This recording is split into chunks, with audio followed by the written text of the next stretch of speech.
Welcome back to the Daughters of the Moon podcast. We're grateful that you can join us for another week. We sure are. And we have a special guest, Katie Hendricks.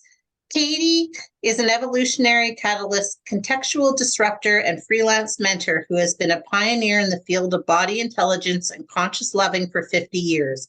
She describes her purpose, I feel through to the heart with laser love and evoke essence through deep play. Dr. Hendricks is the co-author of 12 books, including the best-selling Conscious Loving at the Speed of Life and Conscious Loving Ever After, How to Create Thriving Relationships at Midlife and Beyond. She specializes in translating concepts such as commitment into directly felt experiences that lead to new choices and creative engagement. Her unique coaching and leadership programs have generated hundreds of body intelligence and relationship coaches in the US and Europe. She's currently joining with her Foundation for Conscious Living community to create the Big Leap online programs. These online videos are designed to support people in coming home to presence, restoring resourcefulness, and creating caring communities. And today we're going to talk with Katie about the impact of fear on our humanity and how to shift it. So welcome, Katie. We're really happy that you can join us today. Oh, well, thank you. It's a pleasure to be with you. I've been looking forward to this conversation. Yes. Us too. Yes, we are. So do you want to lead off on what some of your thoughts are on this subject? Sure. I started noticing, several years ago, probably at least 8 years ago, that I was seeing fear pop up in social media and in the news more and more, and that whenever people would have any kind of a kerfuffle or there'd be a conflict, what I saw was at the base of that was the experience of fear, and that people treated fear as an enemy and also as something, but at the same time as something they didn't need to pay any attention to. So, like the only thing you need to fear is fear itself, as if you could just push it aside. And it's very clear to me that fear is wired in to our beings and has been for probably, as long as humans have been around, because we're wired up to respond to a perceived threat with fear, because fear then activates, we leave all of our social skills and we go into our reptilian brain. And so my sense is that the solution to fear is befriending fear, because I think the actual experience of fear is like having an electrical pole, like you're an electrical pole and your wires, the electricity. And if those wires are not attached to you, if they're just sputtering free, like we had one of our transformers go down several years ago, and I actually saw those wires sputtering on the road with all that electricity just kind of like all over. But if you befriend fear and you let yourself liberate the energy that's been caught up in the 4 expressions of fear, that you actually have access to more of your creativity, your ability to problem solve, which goes offline when you're scared. There are 2 really important things that happen. One is that you leave your prefrontal cortex and you go Godzilla, on into your the brain that's just going to smash everything to get your way. And the other thing is that without your knowing it, other people become the enemy. So if I'm in fear, you look different. And if you look at all of the conflicts that are going on, whether it's personal or community or more global, what I see is at the root of that is fear. And if you look at any newspaper article, when there is something going on, you'll see fear woven in there, but everybody just assumes there's nothing we can do about it. And so I've spent several years now developing a whole program.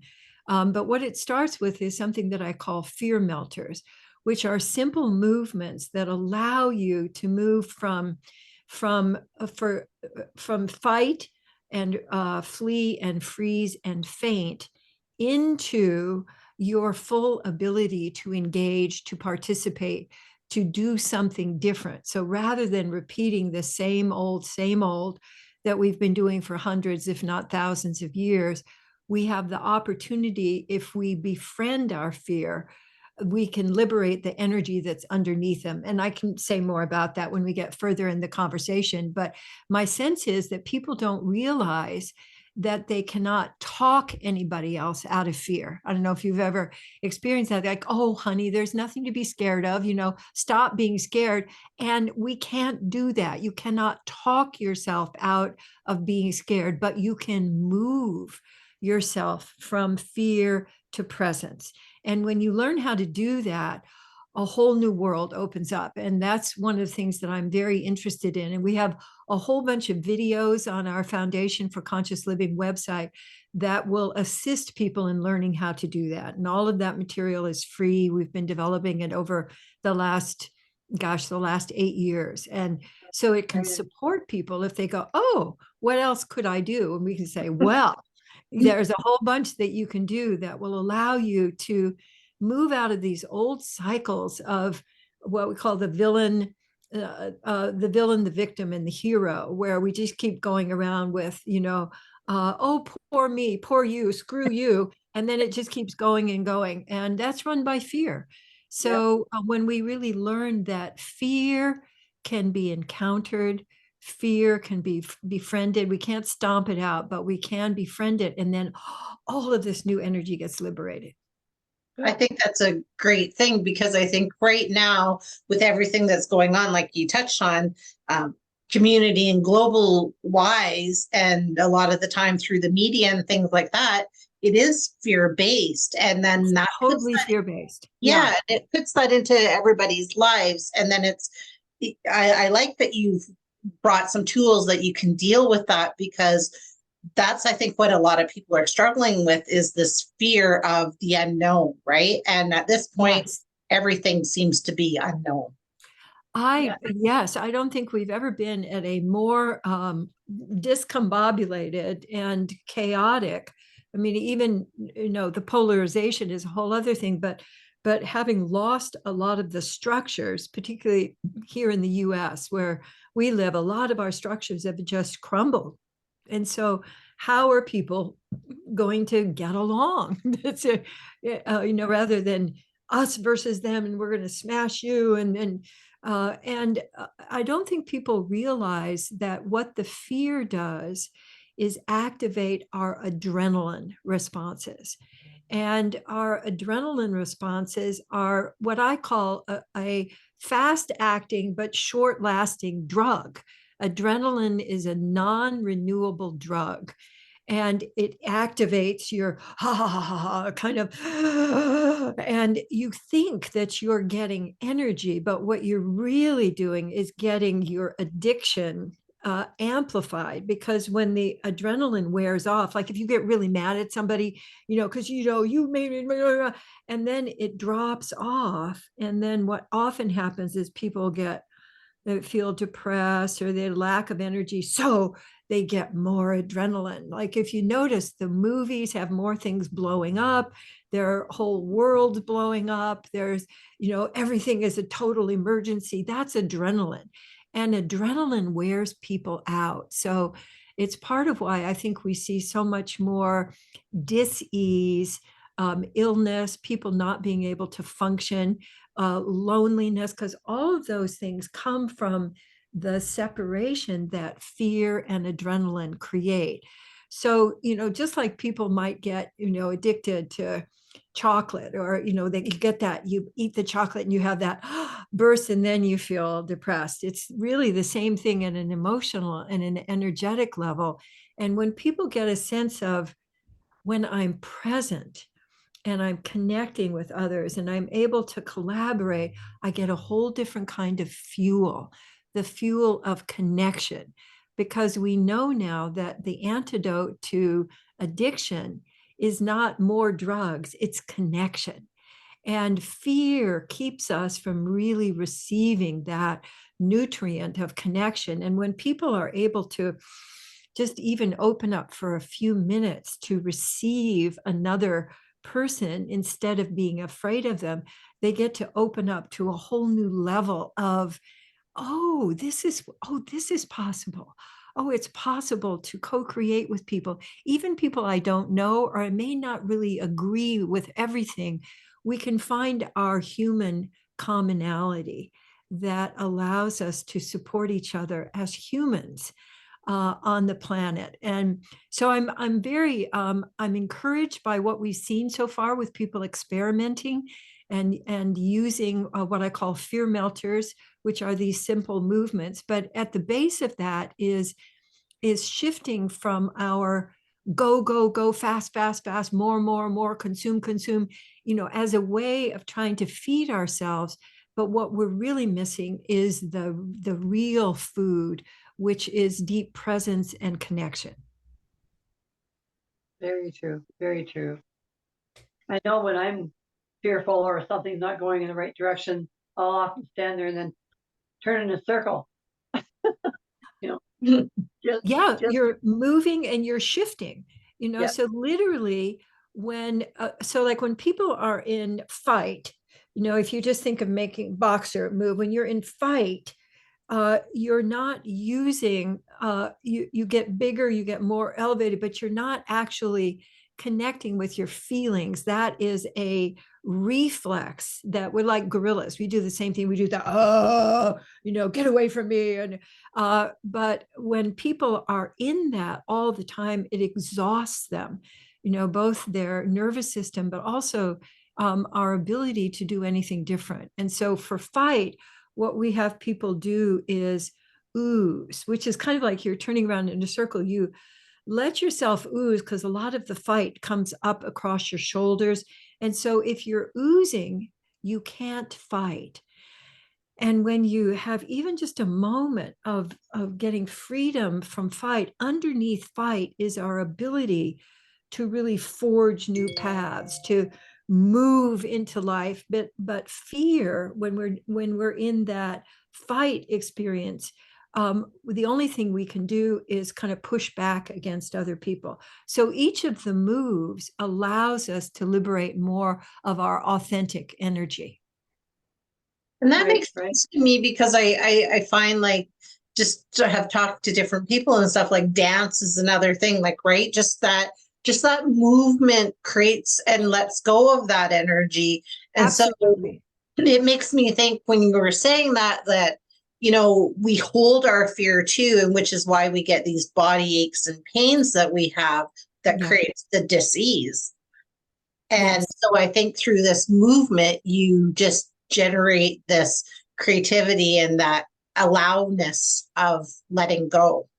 Well, and you liberate your body wisdom because we have thousands of years of inheritance of being able to respond to our environment, being able to respond to the unknown.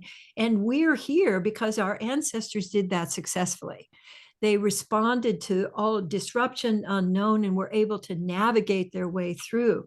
And so as we really consider fear is a response to a threat, and it's a way of protecting ourselves, but it also makes us reactive.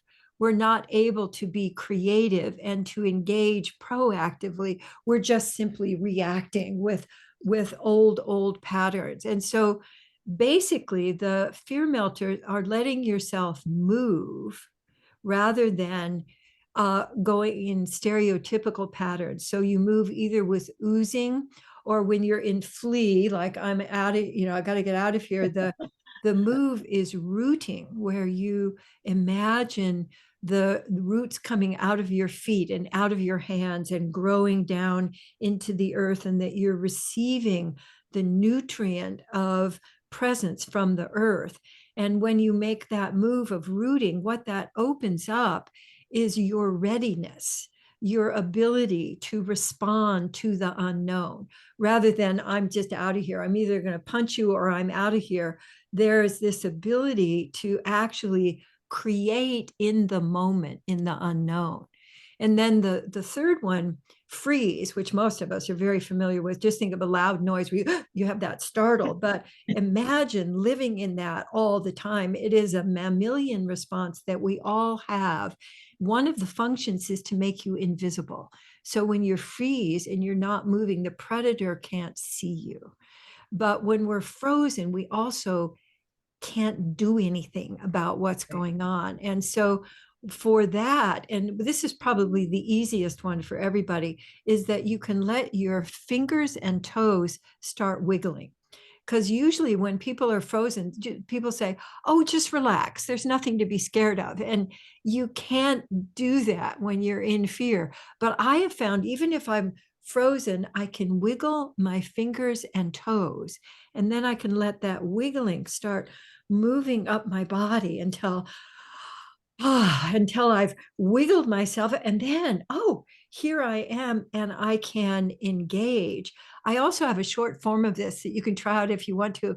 I call it face flapping, because we carry so much freezing in our faces, because we don't, when we're meeting other people, we get nervous and we freeze up. But if you lean your head forward and you go, it's so refreshing, and it eases the tension. And so my face then can express what I'm actually experiencing rather than the mask of fear. And so wiggling is kind of my go-to one, because it's very simple to get that one going. And I can also wiggle my hands and feet when I'm in a meeting. No, And don't.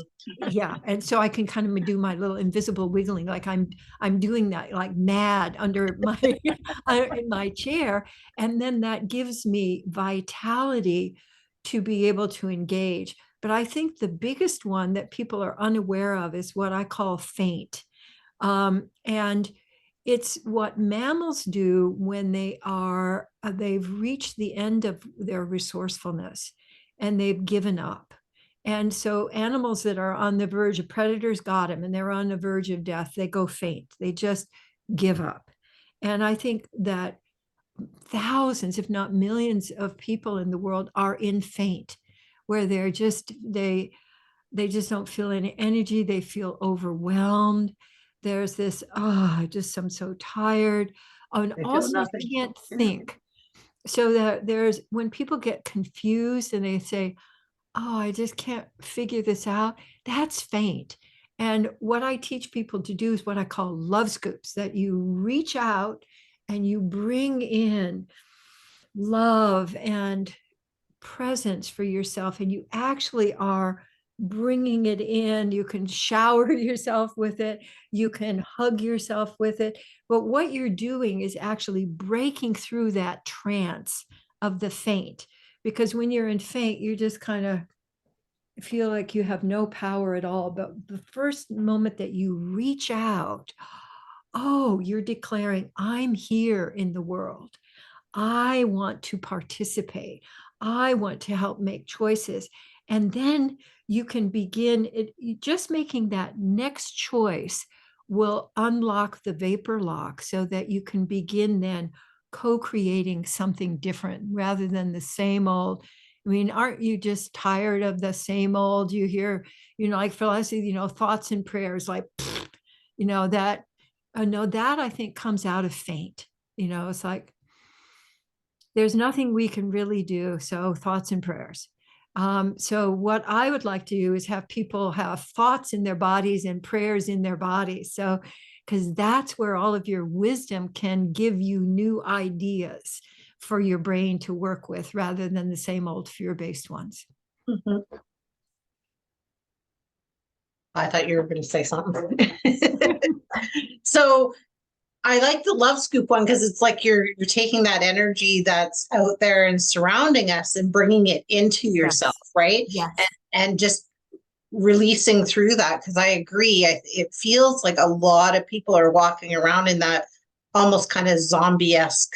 Yeah, that was the word that was coming to me too. I was wondering a few years ago, why do we have so many zombie movies now? And now, I mean, I think because so many people experience that's the quality of the atmosphere around them. And I want people to know that, just really one choice at a time, that you can not only shift into presence, but these moves and others, like opening up your breathing and opening up your perspective about how you're using your attention. All of those things fill your reservoir with presence rather than with fear. And then you have more fuel for connecting with others and co-creating something different.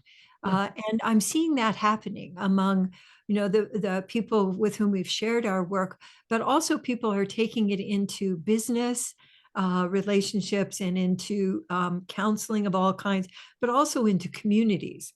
So, like, for example, our city council, when we have our city meetings to help to shift the atmosphere of that so many people are in now, when people just even get a little bit of movement going, and when you add to it appreciation, that move really allows your beacon, your tentacles of connection to reach other people.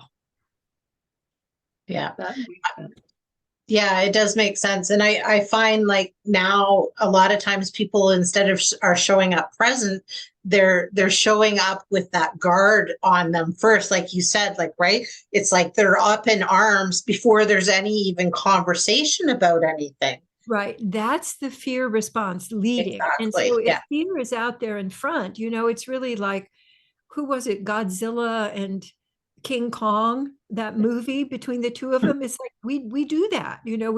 We assume that the other person is wrong, is not like us, and therefore less than. So I think that fear has its tentacles in everything that we consider to be a problem. And one of the questions that I ask people is, how is this issue actually about fear? And when people start looking at, rather than you're wrong, either I'm going to win or you're going to win, somebody has to lose. When we look at, how is this actually about fear? And people can identify when they are scared. Then you can shift that actually pretty easily and begin to drain the fear swamp. There was a cartoon character from many years ago. It was called Swamp Thing, and Swamp Thing fed on people's fear. And when people were fearful, Swamp Thing got bigger and more scary. And so I think it's a great analogy for how we can either feed fear or we can feed presence. Yeah, absolutely. Absolutely. I love that, because I find that, like, just in the people that we've been talking to too, that comes up a lot in conversation about being present and really just enjoying and being grateful for the things that we're surrounded by. And I think the more we can do that and live more consciously, that we are abating that fear and getting rid of it and doing it down. And I love that you do it through movement and things like that, and the grounding in, because I feel like we're moving the energy. And I think people are just, they're longing for something that will make them feel safe and whole in this world as we try to navigate through it. Yes, as I connect with different people around the world, I don't think people have ever felt more unsafe. I And know. for connection to actually happen, we need to be able to generate safety. Yeah. I was feeding, we have two lovely British short hair cats. The British short hair was the model for Alice in Wonderland cat, Okay. because the Cheshire cat, because they have and they have jowly, and they're just the most beautiful girls. And I was starting to feed one of them the other day, and she had her head down because she was eating, and I was bringing her in some more food. And I realized, as I was coming toward her, I realized that she had her head down. So she was going to be in some fear of me because she was not safe. When all animals are eating, they're more vulnerable. And so there's this kind of guardedness. And so as I was coming toward her, I realized I was using soothing tones with her. That I only do with them when I want to make sure that they feel safe. So as I was coming toward her, I said, good girl, good girl. I'm just bringing you some more food, with that same tone of, I'm not here to attack you. And my sense is that as each of us, it's not that we're getting rid of fear, we're actually liberating the energy that fear has a cap on. And so for underneath fight is our ability to forge. Like you've seen, I mean, the genuine warriors forge new paths, open new, and we need a tremendous amount of energy to do that. But it's not an against energy, it's an opening energy, that tremendous energy that we just gone na with. And then under flee, when you move into that rooted place, what opens there is a kind of, I think of it like being a tennis player, a really accomplished tennis player. They're always ready because you never know where the ball is coming from. So in their bodies, they're ready to go any different direction. And I think that's the energy that gets liberated when we make friends with flee. And when we make friends with freeze, what's under freeze is our ability to actually orient and locate, like, oh, here I am in this moment. I'm not back in my childhood where people yelled at me. I'm here right now. Oh, where I can make different choices. And that just that moment of being able to pause and orient keeps you from crashing off the cliff in the wrong direction. That, and then for faint, I think what gets liberated is each of our ability to engage. Like my presence makes a difference. I can assist in co-creating. I can use my energy to generate something different. So number one, we're never going to get rid of fear. It's wired in, but we can get, it's like cleaning the pipes, but also hooking us up at deeper levels where we can become more resourceful. And I think as people practice, we have several videos to help people learn how to do this and learn how to integrate it. I like to do fear melters plus something. And the thing I found, there are two things I found to be most useful: fear melters plus breathing.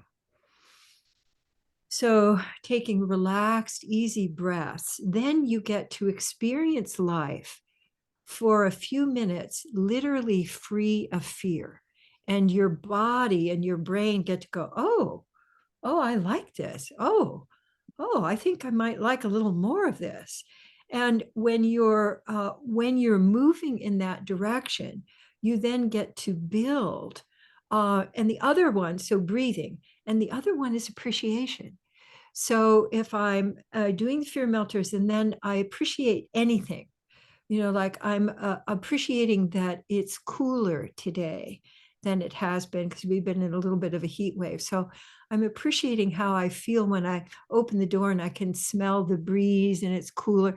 So, or, I appreciate you for your interest in having people collaborate with each other in new ways.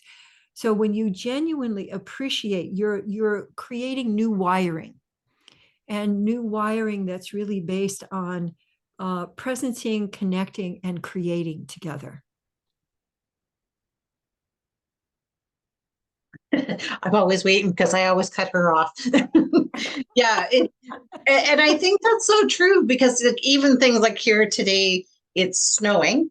So not one of our favorite things when we get that first snowfall, but really if you could look out at it and just appreciate even some of that. And yes. I think that's similar, like you're rewiring your brain to think, yes, even though I am not really in favor of the snow on the ground for all the terrible reasons, but it's beautiful and it's individual and it's it's giving us the moisture that we need. And, it's part of the cycle of life and the seasons. And, for those, you're grateful for that and present in that moment to live that. And I agree, because I think you're right. We'll never get rid of fear. And we do need some sort of healthy fear, I think, to help us navigate through life in situations. Yeah. But fear that keeps us held stagnant and held still, that interrupts us from being able to move and blossom in life, is where we need to get that help through. Well, we've had fear and what we call fear mongering. So, spreading fear everywhere has become like a national product in the United States over the last 8 years. And you can go to any newspaper and see fear in the headlines. And people just think, well, there's nothing I can do about it. And I just want to say, absolutely, there is something that you can do about it, because it's so inefficient. Fear is, it's draining all of our resources, not just our own personal resources, but we make stupid decisions when we're in fear. And things become stagnant and really cannot move forward. And so having the courage to step into the unknown and to make new choices, I find, is really a step by step. And we can support each other by, like if you're scared and I'm breathing and presencing and doing my, because you can actually do fear melters, you can do mini melters so that you're not obvious and look weird. But if I'm present, then that is as contagious as fear. So I can spread presence, I can spread connection. And by doing that, I notice, that when I'm moving around in the world, that's one of the main things that I do is I connect with people. I recognize, like, here you are, I see you, here we are together. And I know they get it because I can see them, their faces open up. And it's not a very long interaction. I may never see them again, but I know that what I'm doing is assisting us in recognizing that we have a shared humanity. I think the problem today too is people don't listen. They ask you oftentimes something, you can ask a person something, but they don't listen to the answer. They really don't want to know it. They Yeah. already know they need to know everything they want to know. So they Yeah. shut you off right away. That's on a fear base too, I think, where they don't Yes. want to hear something that's going to might change how they are. Yes. And I see so much of that today, where people don't spend that 2 seconds even sometimes to like opening a door for somebody and then generating a smile. That's like Yes. having a conversation as such, right? Yes. Um, but there's so many people that are afraid to even generate a smile to you or say a thank you, Yeah. so people Yeah. aren't listening. And the more Yeah. we don't listen, we're just building more fear base and that kind of thing into this world. And people need to start going, I have the time for you. I do have at Mhm. least 2 minutes to listen to you. Exactly. 2 minutes, or it's not even that long. It's Right. really like 30 seconds, of just that dropping into here we are Yeah. together. And I am so with you on the listening. In fact, I'm teaching a course right now. We teach coaches how to do relationship work, but also body-centered, body intelligence work. And I've been emphasizing how absolutely critical I experience listening, and that if I'm with someone, my biggest job is first to really listen, to making sure that I'm hearing you accurately. I may not agree with you, but I want to make sure I'm hearing you, so that what I heard you say was, oh, that wasn't it, was this. Oh, okay, thank you. So, and I'm listening for their emotions. Yes. We and like, oh, it sounded like that there was a lot of feeling for you in that experience. And I can not, trying to tell them what they're feeling, but I'm reflecting that I hear feeling. But the thing I most like to listen for is what people really want. That's true. And I don't think people listen to that enough. And for me, that comes out of having liberated a lot of my fear, so I can get curious about what's, under something that's like, what do people really want? And often I mean, you really want to have your point of view acknowledged. But there's so many people today don't acknowledge other people, Yeah. I find. And that's getting really bad. We're so got such a narcissistic world that's happening around us that, like, we have to give people more of that embracement, because when they start talking to you, you can actually feel some of their emotions, Absolutely. and you can see in their eyes if there's Mhm. any kind of you can sort of walk into their world a little bit. And so, and sometimes when you do that, I find people give you can almost see their shoulders go. Oh, yeah, I can see. Yeah, and they take what I find is someone takes a big breath, Yeah, or they get more color in their face yeah, because people get so pale because there's yeah, the energy is being drained out of them, especially in the faint. So just having the presence of someone who says, I'm here. I don't have yeah, any other agenda. I'm here. yeah. Rather than I'm here because I want to convince you that, I want to get up in your face and tell you that you're wrong and you got to do it my way. Or I'm just not going to pay any attention to you because you're Why not would I? like me. Yeah, And that, what I consider that is contempt. yeah, And contempt is the conviction that somebody else is less than you. And if we put hate is fear plus contempt. yeah. And we see so much, just this blanket obliteration of other people, either metaphorically or actually. Whereas what the issue is that we're not connecting on our human level, that we all are human. We all have exactly the same ancestors. We all have, we all come from the same place. And instead of appreciating the enormous variety of humans that have developed out of, the same, like the same species, Exactly. that we really are all connected. Just a moment of that, I think, can change things for people in a really profound way. I agree, and I think it's an information highway that we're living on, anyways. Now, so why tune into the negative stuff to listen to on that highway? Just listen to the things that make you happy. Well, The things because that are of going to the make. adrenaline, Yeah, see, yeah. Barb, that people have gotten addicted to adrenaline, Oh, they have. going faster, going like, why do we need to go faster? There's this whole thing of, the boom, boom, boom, boom, faster internet, faster, get your food faster, and make the food fast food, which is actually not food at all. Yeah, Whereas the nourishment of receiving and collaborating, there's no substitute for that. And uh, I like to use the image of being together with either my fear or another person on a porch swing that has beautiful. rhythm that I just really love, and we can just be together. We don't have to do anything.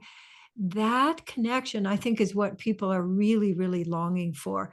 And they may be I going agree. at it like, I'm going to get it from, if they try to get it from adrenaline, they'll keep themselves on that adrenaline cycle. So partly the fear melters are to interrupt that cycle so that people can go, oh gosh, the world is not as scary a place as I thought it was. I think too, I agree with you. And I think in some levels, because we try to speed things up so much, even from the time we have a child, we're constantly trying to speed them up, where Yes. we should actually be letting them to generate their own stuff as they're moving on, sort of thing. So if we did that, then would there be a little bit less of ADHD and things like that in this world? Because we're not forcing them into be like us, or Yeah. how we have the expectations of something that we think these children should have, and not allowing them to generate their own momentum in life, right? So I I think love we. that, generating their own momentum, which is really letting them invent themselves Yeah, rather than imposing, you have to be like this, you have to do this. And because we have fewer and fewer like ways for people to express themselves. So everybody has to be on social media, and you have to be an influencer, or you have to be all of these, or you have to get a certain number of likes, all of these things that have been invented in just in the last 20 years or so, which don't have anything to do with everybody's uniqueness. I like to think of each of that's us true. as instruments in a large orchestra. Beautiful. And and as each of us plays our instrument fully, we get to contribute to the melody of the whole. And it's not like I'm playing, hey, I want to be the bass drum, you get to be the bass. No, I'm playing my instrument. Yeah, And then we get to really create music together, because after all, we are just sound. We are sound, encased in flesh. And as we literally change our vibrations, we change everything. Absolutely. Yeah. And I think today, like in line with that is like you said, we're going so fast and we fill everything with all this noise from, being on social media and being that and not listening to people because we're so into our own thoughts that I do think that creates that's just our way of showing our fear, right? Like for myself, I don't watch the news because I find the news just not that I don't want to be informed, but I am still informed because other people inform me. But then I don't have that fear behind it, though. That's taking up that space for me. You're not being pickled in fear. Exactly. Yeah. Exactly. Yeah. And I found that as I've befriended fear, it's not as if actually have gotten more effective. So when there is something to respond to out in the world, some kind of threat, I'm much more skillful at responding to it. So even like I've noticed that when I'm driving, because I drive in Southern California, which is one of the scariest places to drive in the world, with our freeways with 12 lanes going and people coming on and off, and because I am present and breathing, I've avoided 5 or 6 accidents because I can see and respond more quickly than if I'm in my trance, and then I'm just at the effect of whatever is going on. So it actually makes us more effective, not weaker, but more resourceful and able to respond to life. Yeah. I agree with that. And one thing my mom's always said is like smiling, right? She's always been a smiler and smile at people. And when the masks came in and about and everybody, right, you couldn't see anybody's face, but you knew if somebody was smiling at you by looking at their eyes. That's right, because they crinkle. And that's right. And you had that still connection. And it was like, that's, I think, at a whole, what we're looking for in this human body of ours is that connectedness with our fellow humans. Our connectedness, our shared, we're here together. We are here on this very small planet, that, we think, well, we'll just, like one of my favorite quotes is from Julia Butterfly Hill, who was the woman who climbed up to the top of an old growth oak and was in it, lived in it so it wouldn't get cut down for a year and a half. And so she protected the tree. And the question that she asks is, where is a way? Where is a way? So when people will say, oh, I'm going to go throw this away. And she says, well, where is that? Where is a way? You throw something away, where it ends up is in some trash heap in the middle of the Atlantic, or the garbage patch that's now I think is the size of Texas.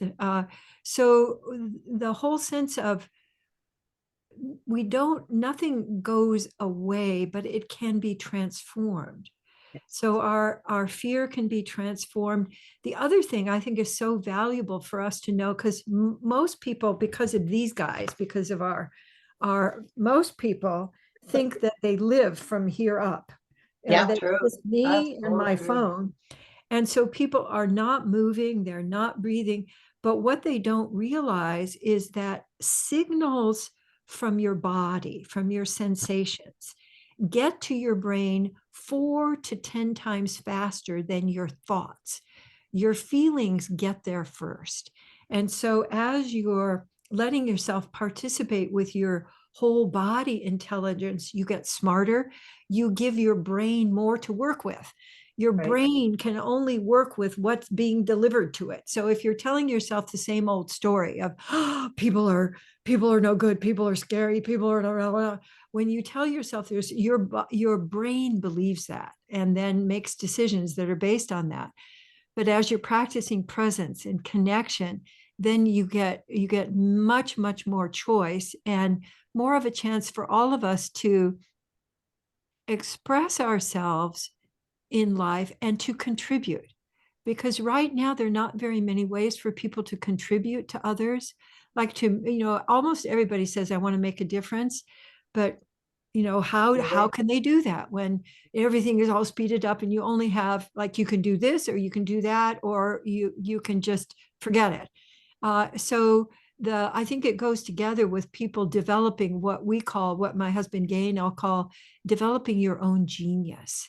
What is it that you love to do and that makes time disappear, but that also makes a contribution to others? And since I was a little girl, I've always loved to move. And but I thought, well, how can you make a living, moving? Well, I have learned how to make it, I've been a registered dance movement therapist for over 50 years. And part of what I do is teach people to open up to the language of their own movement, which is like the best book that you've ever read, the best movie that you've ever seen, discovering who you are and then expressing that in the world. Wouldn't that be so much more fun than just trying to be like everybody else and, dress like everybody else? And wouldn't it too, for people like we're always, like so many people are weight conscious and things like that, if they concentrated on their own movement and how pleasing it is, like your own movement. Like I love movement and I love dancing and I love exercising, but I find it gives you such a joy. Yes. And it's sexual, it's calming, sensual, it's discovering. Yeah. Everything comes into play when you allow it to, right? Yep. And it helps your mind just sort of go into that other space and enjoy life.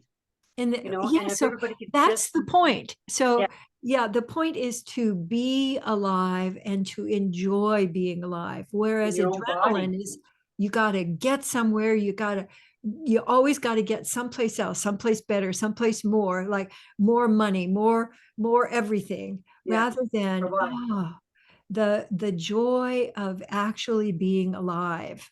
Yeah. I love that. That's brilliant. I love that, because I think the more we move and pay attention, and I think with the movement of our body, like you have both expressed, is you have that joy and you have that presence, and you actually are really just letting your mind be free to see what you actually can bring into your life and create these new things for you and live more consciously. And I think the more consciously we live and are freer with our minds, the more we pass that on to those around us. And I totally agree. Create a safer world. I create a safer and a world, a safer and a more creative world, where we are literally generating new possibilities. Because right now, almost everything is pretty bankrupt. What we've been drawing on to give life meaning for people. When I was born, there were 3 billion people on the planet. There are now 9 billion. So we've got, like, people think, well, I'm not really important, I'm just one of, all of these different people. But when you're present to yourself and you get curious about what wants to happen here, life becomes just an unending discovery that you can share with others, and you can create actual real solutions to problems. But not just that, because that's not all I want to do in life, is just solve problems. I want to see now, what can I do today that's going to generate more beauty in the world? What can I do that is going to support people in living into their own purpose? And those, I think, are much more interesting questions. They are. Absolutely. Yeah, I agree. And I mean, I think that's a part of why we created this podcast was we wanted to get out to people that there is all these different ways. And when you're sort of trapped in this bubble and you're not sure where to go, here's all these different avenues we all have brilliant minds, and we just need to free those minds, because there's a million writers in the world and everybody has a different take on the same subject. So why not share that with each other and embrace that? Yes, yes, I love that. So liberating, it's really liberating your creativity. And rather than doing this same old cycle over and over again, this, which we all know is crazy, but we keep doing it. And so the main thing that I see is that by using your breath and movement and fear melters and embodied exploration, that you keep expanding both your joy in life, but also the ripple impact from your presence. Just your being makes a difference for You bet. people. You bet. That's wonderful. And I'm glad that you have that on your website. So people will definitely have to check that out. And it's been so much fun talking to you. You have such great energy and so much wonderful information to share with people. Can you tell people where to find you?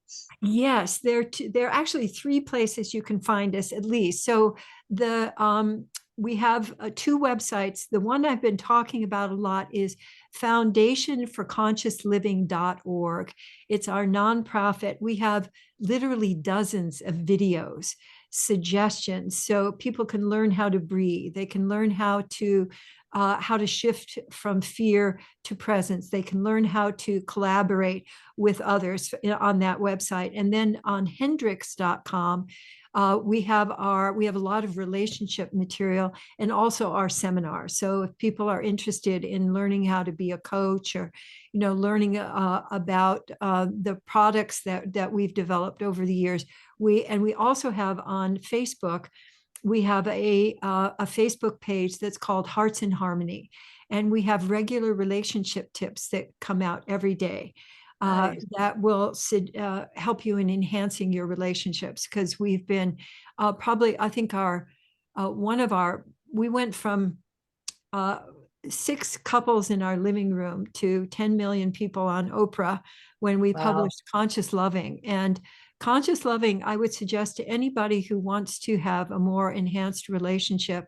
It's been continuously in print since 1990. And Congratulations. it's considered a classic, but it has just very practical, it's considered practical magic.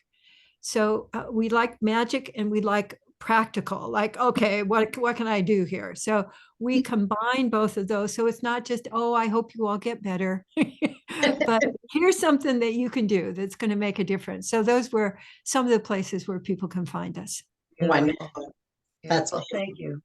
Well, thank you. So Thank you so much for what you're doing. And thank you for bridging the Canada-US bridging here. And, I love that we're living on the same continent. Yes, absolutely. And again, thank you so much for joining us. And we appreciate all your information. We'd love to have you back sometime. So I'd be delighted. Absolutely. Well, Absolutely. thank you, Kim and Barb. And thank you for modeling how mothers and daughters can be together too. oh, thank you. All right. Thank you. All right. Take care. Okay. Goodbye. You too. Bye.